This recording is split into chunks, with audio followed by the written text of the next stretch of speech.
मूल निवासी। तो बाकी पूछेंगे कि हम क्या है। आदरणीय बंटी जी, प्रदीप आगलावी जी, डोगरा जी तथा मेरे साथियों, धर्म परिवर्तन तो हुआ, विचार परिवर्तन नहीं हुआ। और डॉक्टर बाबा साहब आम्बेडकर ने जो सपना देखा था भारत को बौद्धमय करने का, वो विषय आज हमारे सामने है। और ये विषय मेरे लिए बहुत इंटरेस्टिंग विषय रहा है, जिस पर मैं पूरे महाराष्ट्र में और अवसर मिलने पर महाराष्ट्र के बाहर भी 4-4 घंटे बोलता हूं। और यहां मुझे पौन घंटे में बोलना है, 45 मिनट्स। इसके पहले मैं जब बोल रहा था तो इसी विषय को लेकर कुछ संकेत मैंने दिए थे। डॉक्टर बाबा साहब आम्बेडकर ने प्रतिज्ञा की थी कि मैं हिंदू धर्म में पैदा हूं मगर हिंदू धर्म में नहीं मरूंगा। और फिर पूरा अध्ययन करने के बाद उन्होंने धम्म का स्वीकार किया और उनके पीछे जाकर लाखों लोगों ने धम्म का स्वीकार किया। सब लोग उसको धर्म परिवर्तन कहने लगे, जो मुझे मंजूर नहीं है। इसके पहले भी मैं कह चुका हूं कि जिसका कोई धर्म नहीं था, वो अगर किसी धर्म को अपनाता है तो वो धर्म परिवर्तन नहीं होता। अज्ञान को दूर करना ज्ञानी होना होता है, मगर ज्ञान अगर है और फिर से ज्ञान मिलता है तो ज्ञान प्लस हो जाता है। ज्ञान में परिवर्तन हुआ ऐसा नहीं होता है। धर्म परिवर्तन का मतलब यह नहीं है कि एक घर छोड़ दो और दूसरे घर में चले जाओ। धर्म परिवर्तन का यह मतलब नहीं है कि एक कपड़ा फेंक दो और दूसरे कपड़े को चढ़ा लो। धर्म परिवर्तन का मतलब यह नहीं है कि एक महीने से खाना खा रहे थे तो उसको बदल दो और दूसरा खाना खाना शुरू कर दो।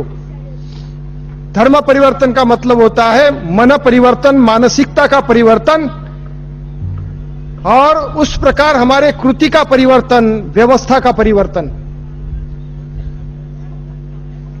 2500 साल पहले जब तथागत गौतम बुद्ध ने धम्म की स्थापना की, वो धम्म की स्थापना उन्होंने जो की, उस वक्त जो वैदिक धर्म था, उस वैदिक धर्म को पर्यायी व्यवस्था देने के लिए किया था। उनका ऐसा क्यों करना पड़ा? तो वैदिक धर्म में जो यज्ञ संस्कृति थी, जो यज्ञ संस्कृति के नाम से इस मूल निवासियों को बहुत बुरी तरह से लताड़ा जाता था, उनका छल होता था। यज्ञ संस्कृति में ईश्वर को प्रसन्न करने की बात कही है, और ईश्वर को प्रसन्न करने के लिए यज्ञ में पशु की बलि चढ़ाना, पेड़ पत्तियों की बलि चढ़ाना और इंसानों की भी बलि चढ़ाना, यह सारा का सारा बताया गया था। और उस वक्त उस प्रकार का वैदिक धर्मियों से कृत्य होता था। उसका विरोध, लगातार विरोध होता गया। अगर आप वैदिक संस्कृति में जो यज्ञ संस्कृति है उसका इतिहास देखें तो उसमें नरमेध यज्ञ भी है। नरमेध यज्ञ, ऐतरेय ब्राह्मण पुराण अगर आप पढ़ते हैं तो ऐतरेय ब्राह्मण पुराण में ये नरमेध यज्ञ के बारे में बहुत अच्छी जानकारी दी गई है। ईश्वर को प्रसन्न करने के लिए मनुष्य को जलाओ, पशुओं को जलाओ, और हमारी जो जीवनावश्यक जरूरतें होती थी उसको जलाओ। ये तो बड़ी अजीब बात है कि भगवान को प्रसन्न करने के लिए हिंसा करो। सवाल यह भी खड़ा होता था कि अगर यज्ञ में किसी मनुष्य को जलाने से ईश्वर प्रसन्न होता है तो फिर ब्राह्मण को क्यों नहीं जलाओ? यज्ञ संस्कृति से यज्ञ संस्कृति को लेकर जो भी वैदिक वांग्मय हमें प्राप्त होता है उसका अध्ययन अगर आप करते हैं तो कहीं पे भी ऐसा लिखा नहीं है, कहीं पे भी ऐसा लिखा नहीं है कि ईश्वर को प्रसन्न करने के लिए यज्ञ में किसी ब्राह्मण को जलाइए, किसी क्षत्रिय को जलाइए या किसी वैश्य को जलाइए, मगर शूद्र अतिशूद्र को जलाने की बात है। तथागत गौतम बुद्ध ने देखा कि इस यज्ञ संस्कृति के कारण इस देश का जो मूल निवासी है बहुत पीड़ित है, उसको जानवर के जैसा उसके साथ व्यवहार किया जा रहा है, उसको अज्ञान में रखा जा रहा है। तो इन सारे छल से मुक्ति देने के लिए तथागत गौतम बुद्ध ने वैदिक धर्म को जो पर्याय दिया उसका नाम है धम्म। तथागत गौतम बुद्ध ने यह भी देखा कि धर्म का केंद्र बिंदु अगर ईश्वर की प्राप्ति करना है, आत्मोन्नति है, और ईश्वर की प्राप्ति करने के लिए किसी की हिंसा की जाती है और आत्मोन्नति के लिए अपनी ही हिंसा की जाती है। जैसे कि उपवास रखे जाते हैं। उपवास रखने का मतलब क्या होता है?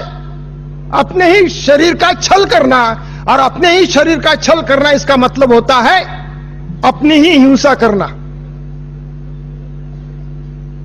तो तथागत गौतम बुद्ध ने जब देखा कि इस धर्म का केंद्र बिंदु ईश्वर और आत्मा है और उसके लिए हिंसा का स्वीकार किया जाता है, तो सबसे पहले तथागत गौतम बुद्ध ने धम्म का जो प्राण तत्व रखा, हिंसा को विरोध किया, हिंसा को विरोध किया। उन्होंने देखा कि समाज की प्रगति हो या राष्ट्र की प्रगति हो, वो सिर्फ मनुष्य से होती है, किसी जानवरों से नहीं होती, किसी पंछियों से नहीं होती, पर्वतों से नदियों से नहीं होती, तालाब सागरों से नहीं होती। जिसको हम प्रगति कहते हैं वो प्रगति पूर्णतः मनुष्य से संबंधित होती है। संस्कृति जिसे हम कहते हैं वो मनुष्य से संबंधित होती है। सभ्यता हम जिसे कहते हैं वो मनुष्य से संबंधित होती है। और जिसको हम व्यवस्था कहते हैं, व्यवस्था भी मनुष्य से संबंधित होती है। अगर संस्कृति, सभ्यता और व्यवस्था मनुष्य से संबंधित है तो उस संस्कृति, सभ्यता और व्यवस्था में मनुष्य का ऊंचापन होना चाहिए, जिसको हम सृजनात्मकता कहते हैं।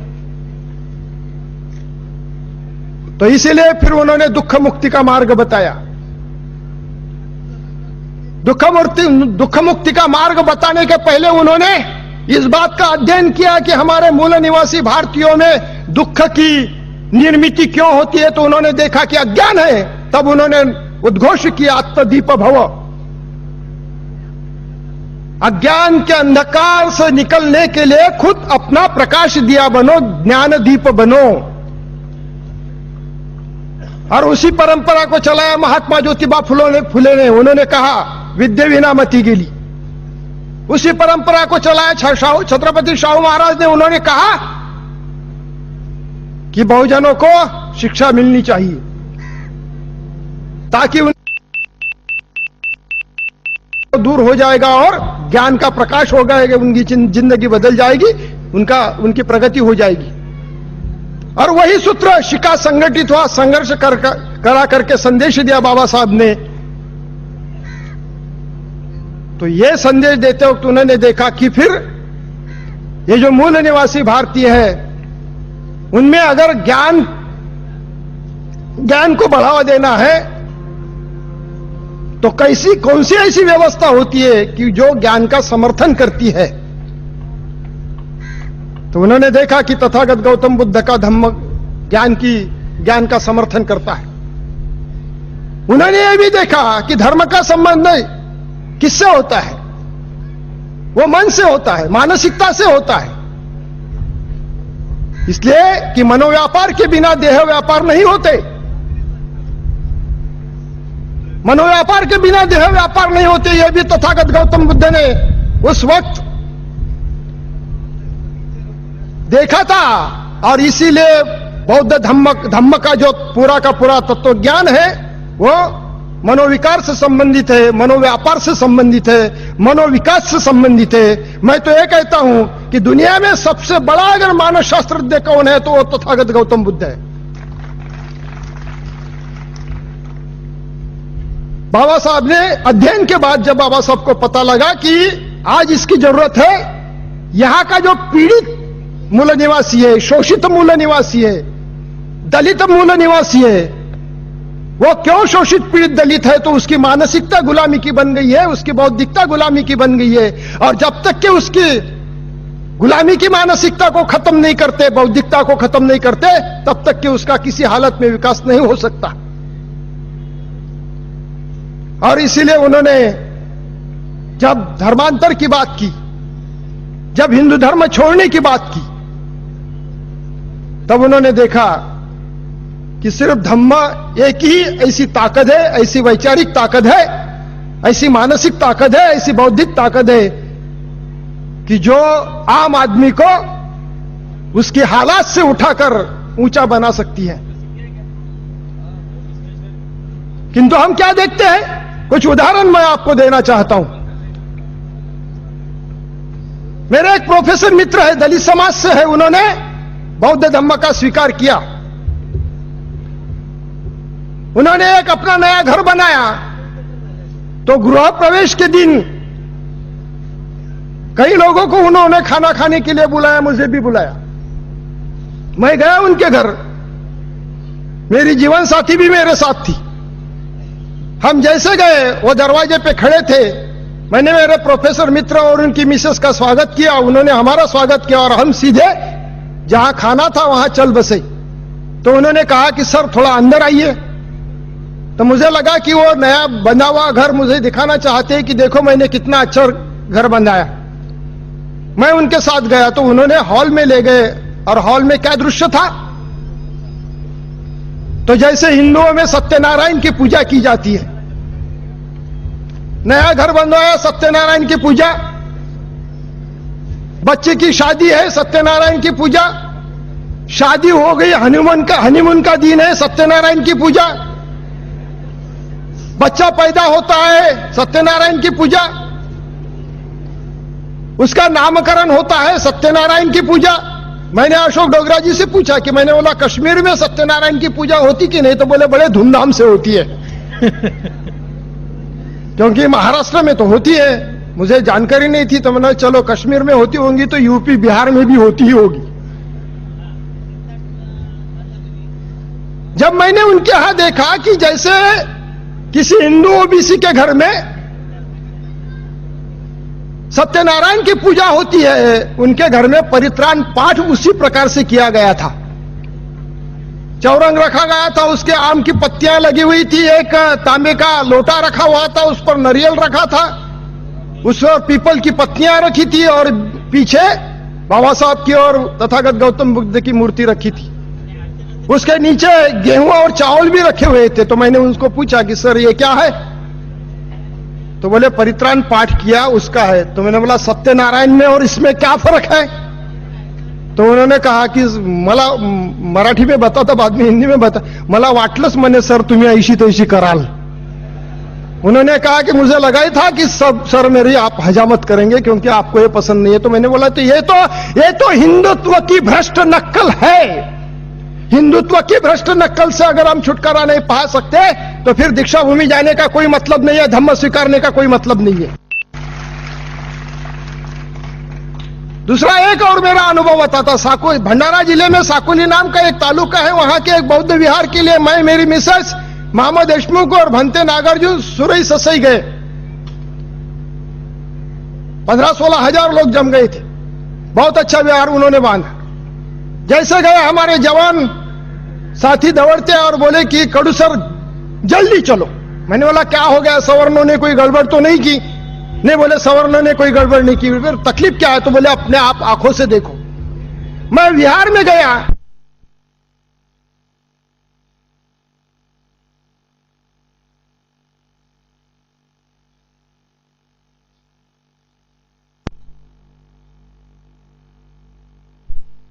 थी कुछ महिलाएं बैठी थी और सब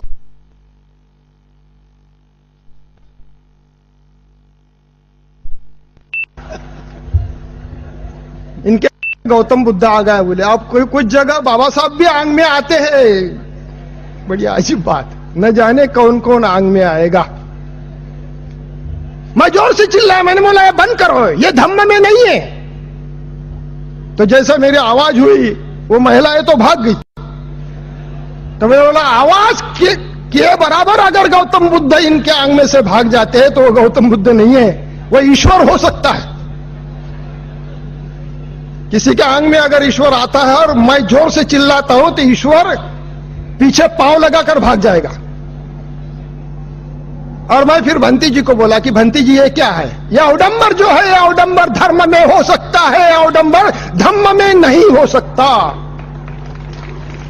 धम्म में इसलिए नहीं हो सकता कि धम्म का केंद्र बिंदु ईश्वर नहीं है, आत्मा नहीं है, मनुष्य है और नीतिमत्ता है, moral values and human beings. मैंने ये भी देखा है कि कुछ भिक्खु क्या करते हैं, लोग जाते हैं उनके पांव पड़ते हैं, कुछ अपनी समस्या बताते हैं तो भिक्खु क्या करते हैं, एक प्याले में पानी बुलाते हैं और ये पी लो, बोलते हैं आपका दुख दूर हो जाएगा। ये धर्म में हो सकता है, धम्म में नहीं। तो इसका मतलब यही है। ऐसे कई सारे उदाहरण मैं आपको दे सकता हूं। ये हो सकता है धर्म में अवडंबर हो सकता है, धर्म में ढोंग हो सकता है, धर्म में झूठ हो सकता है, धम्म में नहीं हो सकता, इसलिए कि धम्म बुद्धि प्रामाण्यवादी है, विज्ञानवादी है।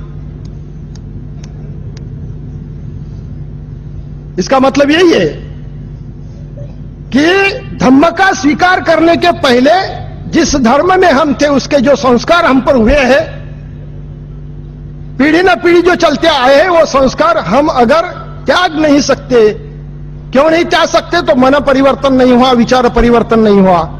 और जब तक के मन परिवर्तन नहीं होगा, मानसिकता का परिवर्तन नहीं होगा, विचार का परिवर्तन नहीं होगा, तब तक के धर्म परिवर्तन का कोई मतलब नहीं है। मैं ये भी देखता हूं कि हमारे कई सारे लोगों ने धम्म का तो स्वीकार किया, मगर धम्म संस्कृति का स्वीकार वे आज तक के नहीं कर सके। कई लोग मुझे पूछते हैं कि धम्म संस्कृति क्या होती है। बहुत कुछ बोल सकता हूं, मैंने पहले कह दिया है कि यह मेरा इतना इंटरेस्टिंग विषय है कि मैं 4 घंटे बोल सकता हूं और सप्रमाण बोल सकता हूं। संस्कृति का सबसे मौल्यवान हिस्सा अगर कौन है तो अपनी महिला है। संस्कृति की सबसे मौल्यवान अगर कोई है तो अपनी महिला है, इसलिए कि मानवीय संस्कृति की सारी चीजें इस महिलाओं के इर्द गिर्द घूमती है। और संस्कृति पूरे दुनिया में हिंदू धर्म एक धर्म ऐसा है, हिंदू संस्कृति एक संस्कृति ऐसी है कि जहां के महिलाओं के बदन पर जो भी आभूषण है वो आभूषण है, खास करके माथे पे बिंदी होती है। अन्य धर्मों में आपको दिखेगी नहीं। हाथ में कंगन होते हैं, पांव में क्या बोलते हैं उसको हमारे मराठी में, पंजेब, हाँ पैजन नहीं, वो खास करके वो जोड़ा वो होता है, नाक में नथ होती है और गले में मंगलसूत्र होता है। आपने कभी सोचा भी नहीं होगा कि ये सारे के सारे आभूषण, सारे के सारे लक्षण गुलामी के हैं। आर्यों ने इस देश के मूल निवासियों को पर आक्रमण करने के बाद मूल निवासी भारतीयों का पराभव हुआ, उनके मर्दों को मारा गया। आक्रमणकारी आर्यों ने अपने साथ महिलाएं नहीं लाई थी और दुनिया का कोई आक्रमणकारी अपनी महिला साथ में नहीं ले जाता, ये मानवीय इतिहास है। तो मूल निवासी भारतीयों को मारने के बाद उनकी पत्नियों को इन्होंने गुलाम बनाया और मारे हुए पति का लाल खून उसके भाल प्रदेश पर लगाया और कहा कि ये ऐसा ही रहने दो ताकि तू मेरी दासी है, गुलाम है, ये मैं पहचान सकूं। और इसीलिए बिंदी का रंग लाल होता है। अब फैशन के कारण किसी भी तरह की बंदी लगा देती है, वो बात अलग है। ये आक्रमणकारी आर्यों का जो वाहन था वो तो घोड़ा था, ऊंट था। ये घोड़ा और ऊंट अपने देश से नहीं है। मूल निवासी भारतीयों का वाहन था वो बैल था, गाय थी, भैंस थी, इस प्रकार के जानवर थे। और आप अगर गौर से देखें तो ये ऊंट को और घोड़े को कब्जे में रखने के लिए क्या किया जाता है? नाक में नथनी डाली जाती है और उसको एक फिर रस्सी बांध के खूंटे को बांध दिया जाता है। पांव में लोहे का कंगन होता है, उसको रस्सी बांध के खूंटे को बांध दिया जाता है। ये घोड़े को और ऊंट को कब्जे में रखने के लिए जिसका वापर किया गया, वही वापर इस महिलाओं को कब्जे में रखने के लिए किया गया है। इस ऊंट और घोड़े के नाक की जो नथनी है, इसकी बेसर बन गई, नथ बन गई और इनके नाक में डाल दी। पांव में जो लोहे का वो कड़ा होता था, उसको मिनी कर दिया और उसके पांव की उंगली में डाल दिया। अब रही बात मंगलसूत्र की, जरा जोर से आवाज देना, मेरा सवाल बहुत इजी है। मंगल का अर्थ क्या होता है? मंगल का अर्थ शुभ्र होता है, धवल होता है, सफेद, व्हाइट, पवित्र होता है। पवित्र का रंग अगर सफेद होता है, मंगल का रंग अगर सफेद होता है, तो फिर मंगलसूत्र इसका रंग काला कैसे हुआ? जरा सोचिए। हम विचार परिवर्तन की बात कर रहे हैं। धर्म परिवर्तन का मतलब विचार परिवर्तन होता है। अगर विचार परिवर्तन होता है तो इस बात पर गौर कीजिए कि काला रंग निषेध का रंग है और पवित्रता का रंग है सफेद। तो फिर ये मंगलसूत्र काला कैसे हुआ? अच्छा, मूल रूप से वैदिक वांग्मय में भी जो विवाह सूत्र है, वो विवाह सूत्र में भी क्या लिखा है वो भी आप पढ़िए। हमारे धम्म में जो विवाह सूत्र है उसमें भी क्या लिखा है पढ़िए। आग के इर्द गिर्द वो पति पत्नी, होने वाले पति पत्नी अपने अंगूठे को सफेद धागा बांधते थे और उसमें भी महिला आगे होती थी, पुरुष पीछे होता था। यानी नवरी आगे होती, दुल्हन आगे होती थी और दुल्हा पीछे होता था।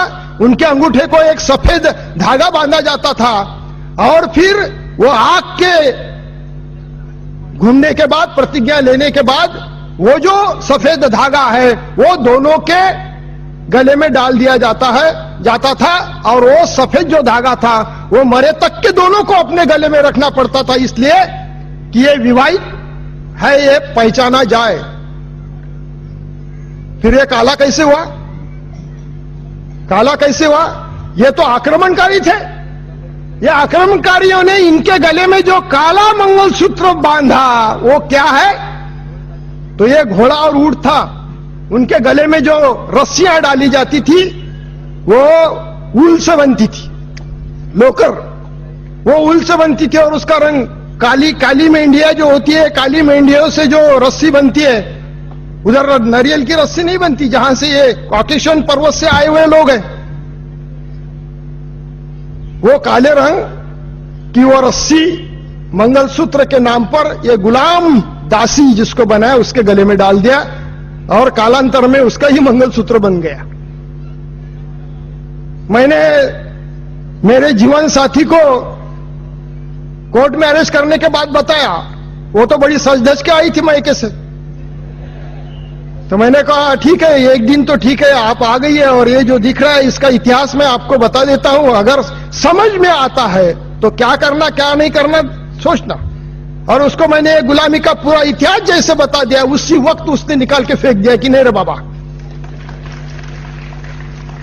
एक आजाद मानसिकता के, एक आजाद विचार के, पूरी तरह से जो स्वतंत्रता का कड़वा समर्थक है, उसके साथ अगर मुझे संसार करना है तो उसकी मैं जीवन साथी हूं, उसकी मैं मित्र हूं, उसकी मैं पत्नी नहीं हूं। पत्नी का मतलब क्या होता है?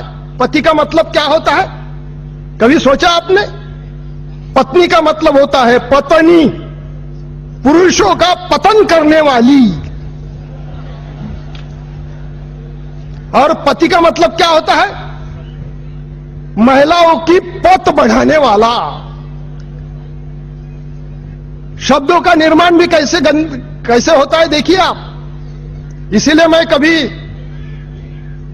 ये मेरी पत्नी है, धर्म पत्नी है, ऐसा उल्लेख कभी नहीं करता। कोई भी बताए, प्रदीप जी से पूछिए, हम तो रात दिन साथ में रहते हैं नागपुर शहर के अंदर, कोई नहीं बोलेगा। मैं जीवन साथी कहता हूं, मैं मेरी मित्र कहता हूं। और 27 साल हो गए उसी प्रकार से व्यवहार कर रहे हैं, किसी भी प्रकार का गुलामी का आभूषण उसके बदन पे नहीं है। यह धम्म संस्कृति है। यह धम्म संस्कृति है। धम्म संस्कृति ने कहा कि सेल्फ आइडेंटिफिकेशन, हिंदुत्व नाम का जो आइडेंटिफिकेशन गए हजारों साल से हमारे इर्द गिर्द घूम रहा था, हमारे बदन पे था, हमारे चेहरे पर था, हमारे कृतियों पर था, हमारे भाषा पर था, हमारे व्यवहार पर था, हमारे सोच पर था।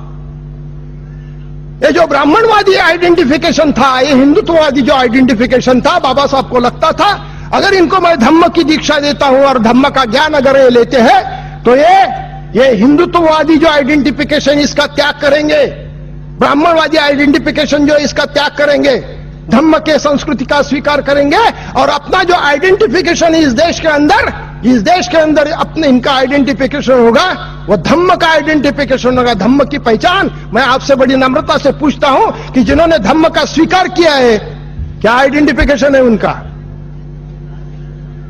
मुसलमानों का आइडेंटिफिकेशन होता है, क्रिश्चियनों का आइडेंटिफिकेशन होता है, सिखों का आइडेंटिफिकेशन होता है, जैनों का आइडेंटिफिकेशन होता है।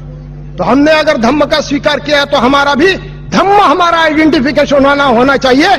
मगर 60 साल हो गए, 50 साल हो गए, हम अपना आइडेंटिफिकेशन नहीं बना सके। क्यों नहीं बना सके? इसलिए कि हम धम्म का स्वीकार तो किए मगर धम्म संस्कृति का स्वीकार नहीं कर सके।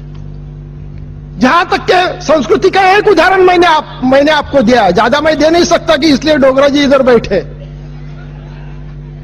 सभ्यता की मैं बात करता हूं, सभ्यता की जब बात करता हूं, उस पर सोचता हूं तो मुझे बहुत अच्छा लगता है, बहुत अच्छा लगता है। मैं राष्ट्रीय स्वयं संघ के कॉलेज में लेक्चरर हूं। मैं राष्ट्रीय स्वयं संघ ने चलाए हुए एक कॉलेज में लेक्चरर हूं मराठी का।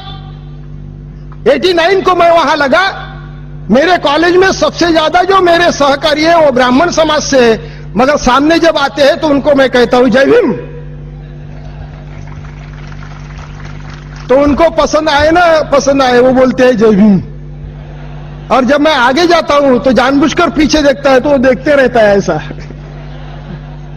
क्योंकि उसको मालूम है कि ये जानबूझकर, दैट्स माई आइडेंटिटी, जय भीम इज माई आइडेंटिफिकेशन।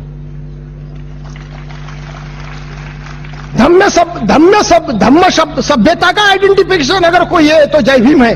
तो जय भीम अगर धम्म सभ्यता का आइडेंटिफिकेशन है तो हमारे इटिकेट्स एंड मैनर्स की जब बात सभ्यता में आती है तो वो भी धम्म के अनुसार होनी चाहिए। जब भी मैं मेरे किसी तो भी मित्र के साथ बात कर रहा था, धम्म का स्वीकार करते हैं, बाबा साहब अंबेडकर का जय जयकार करते हैं, मगर अपने बच्चे को अगर स्कूल में भेजने की जब भी बात आती है तो डॉक्टर बाबा साहब अंबेडकर कॉन्वेंट या बाबा साहब अंबेडकर विद्यालय या बाबा साहब अंबेडकर महाविद्यालय में नहीं भेजते। उनको फिर आरएसएस ने चलाया हुआ कॉन्वेंट लगता है या किसी मिशनरी ने चलाया हुआ कॉन्वेंट और स्कूल लगता है। मैं मेरे कई सारे साथियों को पूछते रहता हूं कि आपका बच्चा कहां पढ़ता है? नाम तो बाबा साहब का लेते हो, नाम तो धम्म का लेते हो, बच्चा कहां पढ़ता है? तो आरएसएस के कॉलेज में, आरएसएस के कुल में, आरएसएस के कॉन्वेंट में, जहां सरस्वती पूजन होता है, सावित्रीबाई फुले का पूजन नहीं होता। इसलिए कि वो सभ्यता को भी हमने स्वीकार। जहां तक व्यवस्था की बात है, व्यवस्था के धम्म व्यवस्था, डॉक्टर बाबा साहब अंबेडकर ने हमको जो भारतीय संविधान दिया, उस भारतीय संविधान को जो अभिप्रेत है वो व्यवस्था के प्राथमिक अवस्था में हम नहीं है। इसीलिए तो बामसेप का गठन हुआ, इसीलिए तो बामसेप काम कर रहा है, ताकि इस भारत में धम्म व्यवस्था प्रस्तापित हो जाए, भारतीय संविधान के अनुसार व्यवस्था प्रस्तापित हो जाए, बहुजनवादी व्यवस्था प्रस्तापित हो जाए। कल भी मैं बात करते हुए मैंने कहा कि हमको हमारी सोच की पार्श्वभूमि क्या है, ब्राह्मणवादी है कि बहुजनवादी है? हमारे सोच की पार्श्वभूमि जब तक के बदलती नहीं तब तक के धम्म को अभिप्रेत जो व्यवस्था है वो व्यवस्था का निर्माण नहीं होता। बाबा साहब को जो अभिप्रेत है उस व्यवस्था का निर्माण नहीं होता। और ये जब तक के नहीं होगा, बाबा साहब के दिमाग में जो था कि भारत को बौद्धमय करके रखूंगा, तब तक के भारत बौद्धमय नहीं होगा। जिसने धम्म का स्वीकार किया है, जिसने बाबा साहब को स्वीकार किया है, वो जैसे विचार करेगा वैसा उसका आचार भी होना चाहिए। उसने ध्यान में रखना चाहिए कि मनोव्यापार के बिना देह व्यापार नहीं है, विचार परिवर्तन के बिना कोई परिवर्तन नहीं हो सकता। बाबा साहब बौद्धमय भारत करने की बात करते थे तो उनके सामने खास करके इस देश की जाति व्यवस्था थी। वो जाति व्यवस्था के बारे में एक किस्सा आपको बताता हूं और आपसे विदा लेता हूं।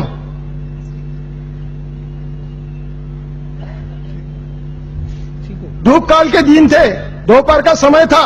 मैं मेरे एक दोस्त के तरफ गया। जैसे भी अंदर गया, घर में 6 लोग बैठे थे एक हॉल में। माताजी थी, पिता थे उनके, 2 बहनें थी, एक भाई था और एक कोई शख्स था। सारे के सारे गंभीर। मैंने 2 बार जय भीम किया तो भी कोई मेरे से बात नहीं कर रहा। तो मैं मेरे दोस्त के पास जाके बैठा और उसको कहा, यार आई एम वेरी सॉरी, शायद बहुत बुरा हुआ है। तो वो भी, उसने भी कहा बहुत बुरा हुआ है। तो लगा इसके घर का कोई मर गया है। थोड़ी देर में ऐसे ही बैठे रहा और फिर पूछा कि लाश को नहीं लाया? तो उसने मुझे कहा, किसकी लाश? तो मैंने बोला, साले इतना बुरा हो गया, दुख की बात है, और फिर से मेरे को मेडिकल में हुआ क्या कुछ? क्योंकि घर में लाश तो दिख नहीं रही थी। नहीं, बोले कोई मरा नहीं। मरा नहीं है तो फिर ये गंभीर चेहरे से क्यों बैठे हो? नहीं, बोले बहुत बुरा हुआ। अरे यार, मैंने बोला सुन, बता तो क्या बुरा हुआ? नहीं, बोले दीदी की शादी टूट गई। हो सकता है कई फैमिली में अगर लड़की की शादी टूट जाती है तो मृत्यु के बराबर का दृश्य होता है। तो मैंने बोला कि बेमतलब मैंने सॉरी कह दिया। मैंने बोला क्यों टूट गई? जो लड़का था उसने कोई दहेज वगैरह मांगा? नहीं, बोले हमारी इसमें दहेज नहीं है। बहुत अच्छा लगा। तो मैंने दहेज नहीं है तो वो लड़के का कोई लफड़ा वफड़ा था क्या? जो ध्यान में आ गया बाद में, नहीं बोले वो भी नहीं है। वो ये दहेज नहीं है, लड़के का लफड़ा नहीं है। तो फिर मैंने बोला दीदी का कोई लफड़ा था क्या? यार बोले तू कुछ भी बात करता है। मैंने बोला यार सच बताना, आप क्या था? अरे यार क्या करना, बोले हम बावने बौद्ध है बोले और वो लाडोने बौद्ध है बोले। और लाडोने को बोले वो बावने की लड़की चलती नहीं। तो मैंने उसको कहा कि यार तुम तो बुद्धिस्ट हो, बौद्ध धम्म का स्वीकार आपने किया? हाँ ना, बोले। तो मैंने बोला बौद्ध धम्म का स्वीकार करने के बाद जाति तो छोड़ो, उपजाति अगर नहीं छोड़ सकते थे, काहे को धम्म स्वीकार किया आपने? इसके पहले भी मैंने बात करते वक्त ये कहा कि मैं कुणबी मराठा पाटील था, अब नहीं हूं। इसलिए कि धम्म में जाति उपजाति नाम की चीज नहीं होती। बाबा साहब ने शायद इस पर गौर से देखा होगा कि अगर भारत बौद्धमय करना है तो जाति व्यवस्था का अंत करना है, और जाति व्यवस्था का अंत करना है तो जाति से जात मारना है। बाबा साहब ने देखा कि जाति से जात अगर मारी जाती है और फिर उनके पास बौद्ध का धम्म जाता है तो इस देश का जाति व्यवस्था का अंत हो जाएगा। और जिस दिन इस देश में जाति व्यवस्था का अंत होगा तो एक ही जात बचेगी, एक ही जात बचेगी जो थी और रहेगी, उसका नाम है ब्राह्मण। मूल निवासी भारतीयों की कोई जात नहीं थी, आज भी नहीं है, कल भी नहीं है। वो तो व्यावसायिक वर्ग है। जबकि मैंने बताया बाबा साहब का ये सपना था, बौद्धमय करने का ये सपना था। तो बाबा साहब के सपने के अनुसार भारत बौद्धमय तब बनेगा जब बाबा साहब का जो जाति व्यवस्था के बारे में विचार है वो हम समझ लेंगे। और मैं फिर से आपसे प्रार्थना करूंगा कि ये सारी की सारी बातें समझ के अगर हम काम करते हैं तो बाबा साहब का सपना पूरा करता है। आइए हम उनका सपना पूरा करेंगे। धन्यवाद।